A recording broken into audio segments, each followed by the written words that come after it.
You see this right here? This is a new vegetable. It's only been around for a little less than a decade. And I'm gonna tell you all about it, but for now we gotta get right into turning this guy into a beautiful little risotto. So let's jump right into it. The name of this sucker right here is called a Honeynut squash. And I told you we're gonna talk more about it, but first we need to break this down. What I'm gonna do is gonna cut the top and the bottom off, and although the skin is edible, it's thin enough to eat, we're going to remove it for this preparation. And then we have a thinner kind of neck and a more of a bulbous bottom. And I wanna take my knife and I wanna cut where those 2 points meet. In the bulb is gonna be seeds, just like a pumpkin. We're just gonna take a spoon and scoop those out, clean them up inside, and then we're gonna cut those into, I don't know, thirds, just so they're like little manageable chunks that'll fit on a sheet tray. These are gonna be pureed, so we don't need them to look as beautiful. And get them on a sheet tray. And then we're gonna take the neck. Those are more solid pieces, and we can treat those more of a dice. I want them to be small little bite-sized pieces that are gonna pop in your mouth when you eat the risotto. So I'm gonna first cut those into relatively thin planks, and then cut those planks into square sticks that we can then turn and cut into a little square dice. A small dice is nice, but the size is less important than making them all sort of uniformly the same size. Get them onto a sheet tray and let's talk for a second about what makes these special. Now, up by me in Westchester, there is a restaurant called Blue Hill at Stone Barn, and it's consistently ranked one of the best restaurants in the world. The restaurant is called Blue Hill, and the chef of that restaurant is renowned chef Dan Barber, and it's connected to a farm called Stone Barn. And that farm, and a lot of the farms in the Hudson Valley, is what Blue Hill uses to make its 30 to 40 course tasting menu of perfect little bites of insanely perfect vegetables, salads, breads, and meats. It's an experience and an education in purity and quality of raw ingredients prepared perfectly.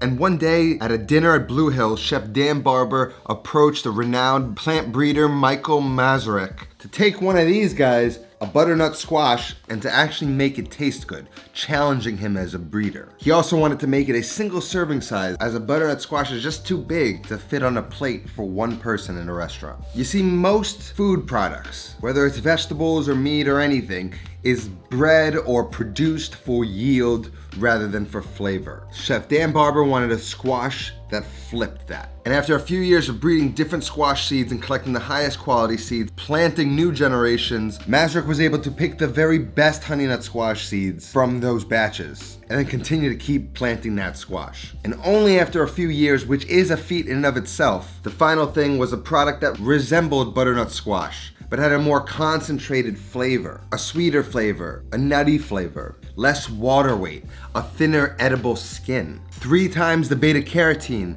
and it can fit in the palm of your hand. A perfect single serving that can fit on the plate of a restaurant. And from this was bred the 898 squash, an even more concentrated version of the Honeynut squash. It's got a bit thinner of a neck, a little bit more bulbous of a bottom, but for all intents and purposes, they're pretty much the same kind of thing. And when roasted, that sweetness intensifies and caramelizes. It's almost got like a savoriness to it, and that's exactly what we're about to do with them now. Now I'm just going to coat these with olive oil and season them with salt. You want a good amount of oil so they don't stick. There's a lot of sugar and sweetness in these. So getting them nicely coated with oil, it's gonna get them nice and brown. It's gonna keep them from sticking. It's gonna be delicious. And we're gonna use these to kind of get as a little bites in the risotto. And these are we're going to puree. Season them really well.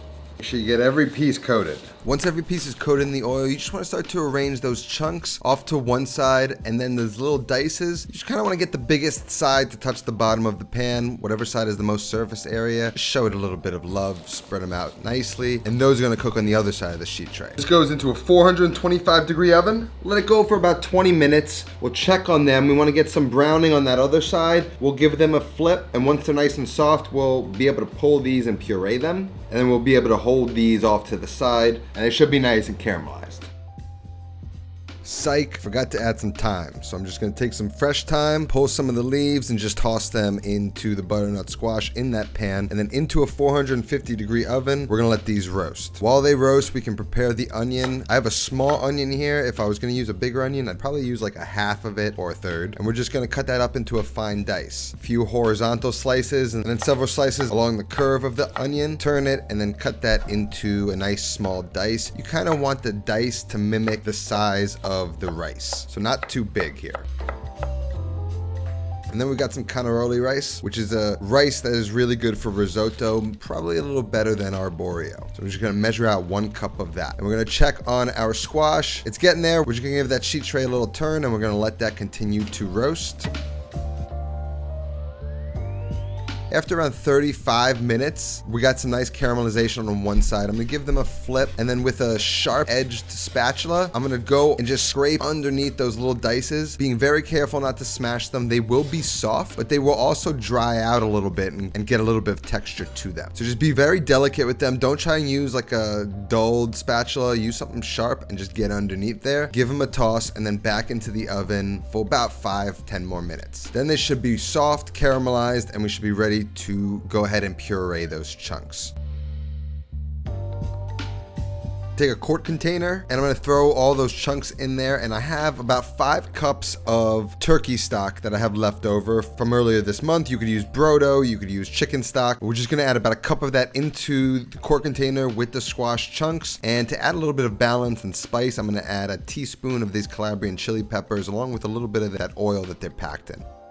And with a hand blender, I'm just gonna puree that. Season it with a little bit of salt, and then just keep pureeing it until it's nice and smooth. Give it a taste, check for seasoning. It should be a little bit of sweet, a little bit spicy. It should be delicious. And then we can take a look at our caramelized dices, and you can see there's like a side that's really caramelized. There's a soft side. There's kind of a contrast in texture. That's sort of what I'm looking for. And we can set that off to the side. They'll sort of dry out a little bit and firm up. Now we can start to make our risotto. Now we've got around 4 cups of stock left. We want that hot because we don't want to add cold things to a hot risotto to cool it down. Next to that, we're going to get a big saucier pan or something high rimmed. We're going to get that on the heat as well. So now we've got our stock just simmering on low. We don't want to evaporate it, but we want to keep it nice and warm. We've got our cup of risotto, about a cup of diced onion, our squash puree, and we've got a nice bright acidic white wine. There's a lot of sweetness, so a little acidic dry wine, nothing sweet, is going to be the right choice here. I believe this was a Pinot Grigio. Now once my risotto pan is hot, I'm gonna coat the bottom of the pan with some oil, and then we're gonna add the onions. Gonna toss them around, hit them with a little bit of salt, and we want to sweat them, which means we want them to cook and become translucent, but we don't want to add fond or browning to the onions or to the bottom of the pan. It's not bad if you do. The technique is there just so you don't create any dark specks that are peppered into like a light risotto. So we're just gonna cook the onions on medium heat for about 5 to 10 minutes until they're nice and soft and translucent, but again, no color. And then we can add in our rice, and we want to toss that rice into the onion, get that coated in oil. If it needs a little bit more oil, feel free to add it. And we just want to toast that for only about 2-3 minutes. And I'm gonna use my nose to tell me when this is ready. The rice will give off a nutty aroma. And if you just stick your nose into the pot, you're gonna smell once it's ready. Again, you don't want any color on the rice at this point either. Once you've got that nutty aroma coming from the rice, you wanna turn the heat off, and we can deglaze with a little bit of that wine. Maybe about a cup and a half. Pour that in. You wanna get the heat back on and let that reduce until there's just about none of that wine left remaining. And then we're gonna add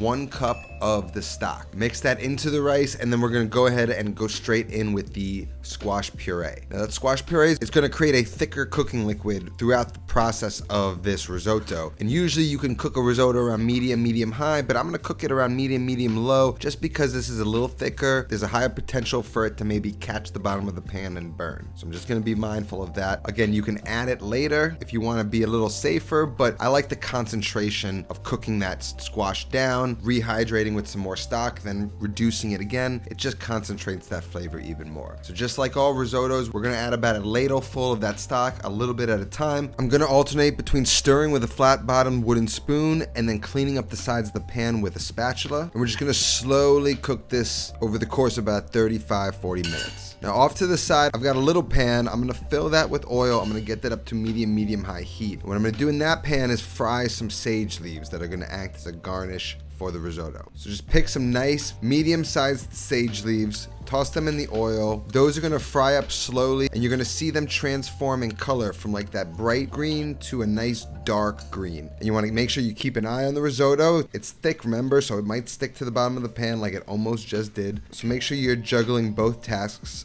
properly. And then once the sage begins to turn another color, we can get it out of the oil and it'll continue cooking, drying out on a paper towel. You should have these beautiful, nice, crispy pieces of sage leaves.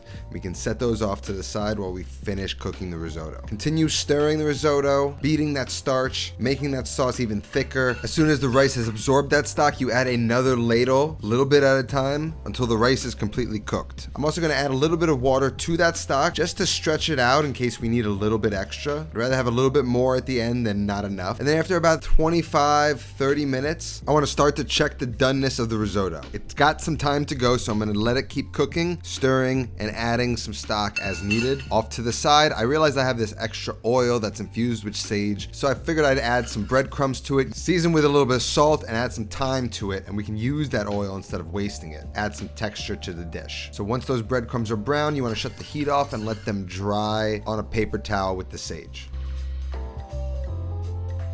Then we can go back and taste the risotto one more time. The rice is nice and al dente, but it doesn't get stuck in my tooth, so we're ready to go, but it needs a little bit of salt. And then we can finish the risotto by turning the heat off, adding about 2 tablespoons of mascarpone cheese,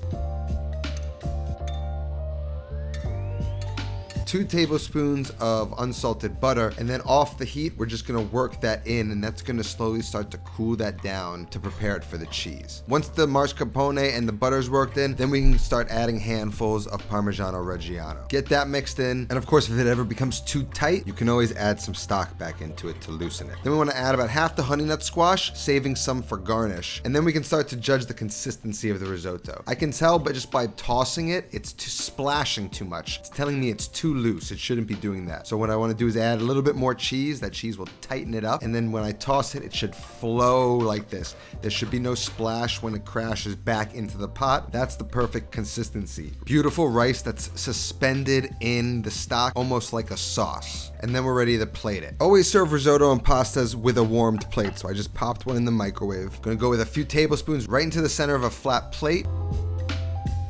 And we're gonna tilt and rotate the plate and allow gravity to spread the risotto out to the edges of the plate, so it's just one thin layer. Then on top of that, we're gonna sprinkle on some bites of the Honeynut squash, followed by some of that crunchy breadcrumbs that we're gonna add for texture. And then on top of that, we're adding our nice crispy sage leaves in a nice little pattern, however you wanna do it, however you wanna make it nice. And then on top, we're going on with some Parmigiano Reggiano and a little bit of olive oil. And with this mighty little new vegetable, we've created this really delightful risotto. It's not too sweet. It's got a hint of spice from the chilies. It's creamy. The risotto's cooked properly. You've got crunch from the sage and the breadcrumbs, and that sage and squash combination is such a holiday feel. Gives all those tastes of the season that make this meal perfect for serve on Thanksgiving or as a meal throughout the holiday. Recipe's gonna be my plan of attack. Link down in the description. It's not an actual book yet. One day I hope it will be, but it's a digital download, updates as the season goes, and I make recipes. So grab it down in the link below. But that's all that I got today. I'll see you next time. Until then, take care of yourself and go feed yourself.